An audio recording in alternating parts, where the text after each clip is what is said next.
You gave everything because you thought that was enough. You thought loyalty was currency, like if you stood firm, showed up every time, bled for her, that she'd see you. But you weren't never chosen. Not really. You were a placeholder, a safe harbor while the winds shifted elsewhere.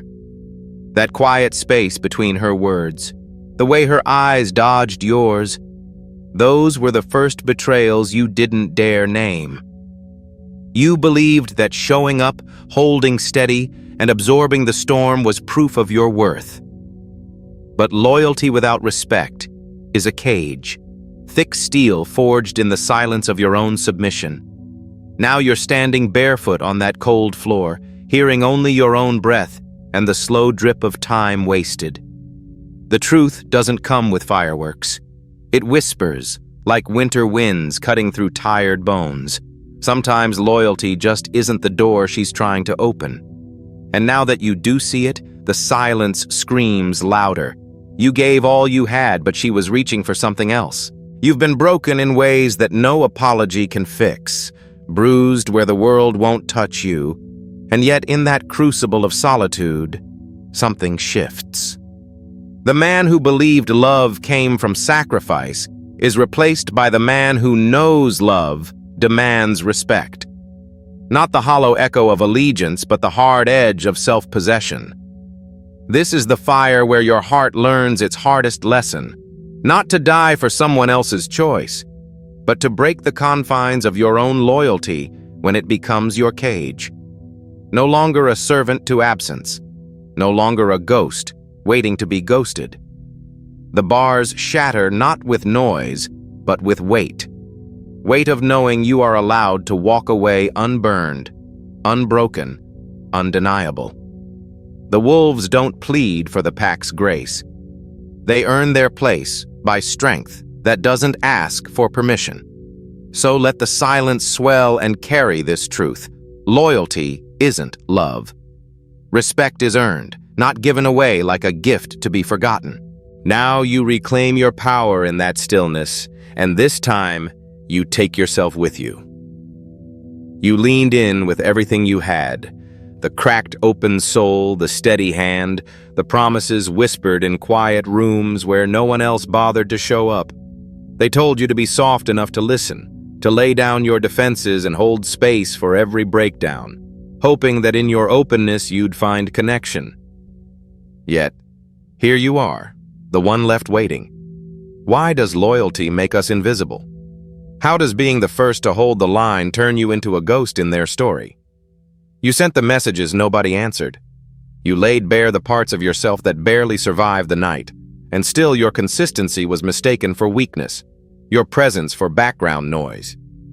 There's a kind of hell in being the steady heartbeat no one feels anymore. The lion pacing behind an unseen wall, roaring where only silence answers back. You learned early that sharing your fears was the way to build bridges, but all it built was more distance. You gave your truth like a blade, only to find it met with shadows or indifference. Why is vulnerability elevated in speeches and posts, but so easily discarded in reality? You sacrificed your pride, believing there was a code behind honesty, an honor in transparency you can still hold on to. Yet every unreturned call, every fading glance out of the corner of your eye, it chips away at something deeper. You wonder if anyone's listening, really listening, not just to hear, but to understand the weight you carry. Yet the world trains you to scream into a void, to bleed in silence, to let your soul become a question unanswered. What good is an open heart if it becomes the hunted, not the sanctuary? You feel the sting of absence in a room full of people, a wolf among sheep, alert and unacknowledged. Every moment you showed up steady, you traded the armor of indifference for the risk of being hurt again. You stand on the edge of clarity now, knowing the ghost of your patience is not weakness but a kind of wariness carved deep into steel. The same hands that once lifted you are the ones that let go without a glance back. What loyalty means in this world is a riddle wrapped in silence, a currency never repaid. You gave your all, but the world never promised a return. You find yourself asking, why have I learned to scream in a world that won't listen? Because even when the applause fades, your echo is the only truth left. You are the voice in the void. You are the warrior still waiting, not for answers, but for something real to return. Sometimes strength is not breaking through, but standing firm in the quiet where no one else dares to linger. Here's a truth you don't hear often enough. The pain you're nailed to isn't an enemy. It's the blacksmith's hammer striking your soul. The Stoics weren't men speaking from ivory towers. They were warriors, forged in the flames of hardship, reminding us that the obstacle isn't the barricade, it's the path itself. The silence and rejection, that's your trial by fire. The world doesn't break your spirit because it wants to defeat you. It's testing whether you have what it takes to rise hardened, like a storm-tested oak whose branches whip in every direction but whose roots clutch deeper with every gale. I had a friend, not some mythic figure, just a man swallowed by the noise of needing approval. He chased the approval of every face in the crowd, bending himself into shapes that would fit their silent expectations. One day, something cracked inside him. He stopped chasing the holy grail of external validation. He turned inward like a riverbed worn down by time, not by force, but by steady refusal to be shaped by anything outside himself. The world didn't shatter. No, it paused and paid respect to the man who no longer ran from the storm, but stood anchored through it. His pain, his silence, became the forge where his true self was hammered loose from the iron of want and need. That's where your worth lives. Inside, where control isn't a fleeting handshake from another man's gaze, but a solid ground found beneath your own feet. You won't find freedom in the noise of others' approval, only in the cold, quiet discipline of knowing you are enough, without a word. This is not surrender. It's strength measured by stillness. The storm around you doesn't get to dictate who you become. Let the wind rage.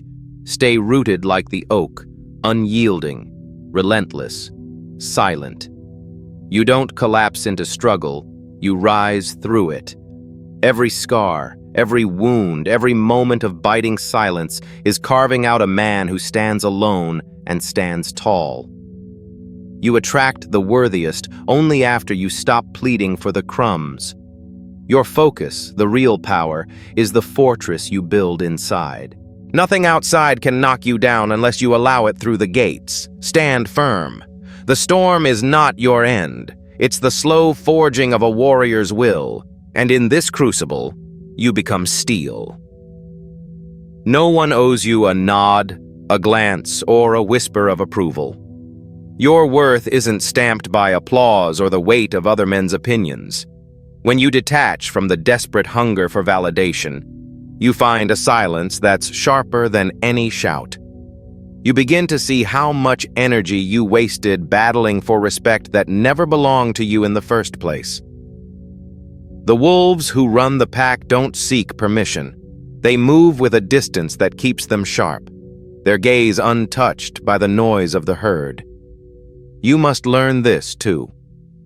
Step back from the emotional storms that once flooded your mind, rage at rejection, longing for approval, shaking in the wake of disrespect. The calm sea does not boast of its depths. It simply is. Emotional control is not weakness hiding behind a mask. It's the will forged in quiet moments when no one is watching, the unshakable fortress you build piece by piece beneath the surface. Strength grows in solitude. It's not a cage nor a punishment, but the steel forge where you shape the man you want to become. The weight of your own company presses against you until you learn to carry it with patient hands. Solitude should not threaten you like a storm on the horizon, but comfort you like the steady heartbeat of an old warrior long past his battles. This isn't about running away. It's about standing so firmly in yourself that the world's chaos can't pull you under. When the night grows cold and silence strikes deeper than pain, you still remain, solid, unmoving, relentless in your stillness. There's power in this kind of loneliness. It is the fuel for a mission that won't bend to distraction. Speaking of mission, Put it first. Your purpose must be the iron anchor in every choice, every step you take. No woman, no man, no fleeting moment of pleasure should tip the scale away from what you're meant to conquer. When your gaze fixes on a horizon beyond temporary satisfaction, beyond petty dramas and comparisons, others feel that magnetic pull. Women respect men who carry themselves like wolves tracking the scent of distant prey, untethered from dependency, bound only to the work and the promise they made to themselves. Let your mission carve the path so fiercely that distractions crumble beneath your boots. This is not just about goals, it's about the unyielding commitment to the man you must become, regardless of comfort or ease. Your circle is a crucible, not a playground. Seek those who challenge your edges, who demand more from you than convenience or comfort ever could. The company that cushions your failures only dulls your blade. Real alliances press into you like cold iron, demanding that you rise or break. This is how a tribe sharpens, through truth, pressure, and relentless accountability. Own every scar, every mistake. No failure is wasted if you don't turn your back on it. Look hard into your own reflection, admit the cracks and the rust, then refine until you become unstoppable. This is the warrior's way. You walked through hell and never raised your voice. You don't explain, you elevate. You are no longer a shadow in the corner chasing echoes, lost beneath the weight of other men's approval. You carry the essence of every silent strength, the kind born in cold dawns spent alone, in the steady grind when no one was watching, in the quiet refusal to break. This isn't surrender to solitude. It's a declaration of independence carved from hardship and tempered by storms. You reclaim your pride not by shouting it into the void, but by standing unmoved, a force that never needed to be loud to be known. Purpose isn't a trophy you chase. It's the iron waiting inside you, forged by every setback, every rejection, every moment you chose discipline over distraction. You emerge now, unwavering, tethered only to your own standards, the roar of a man unbound at your core. The world won't shout back when you step into a room, but it will feel the ground shift, the silence deepen, because your strength never lived in empty words. It breathed quietly through actions taken without fanfare, through steady, relentless motion toward the man you were always meant to be. This is your silence. This is your power. I lead in silence.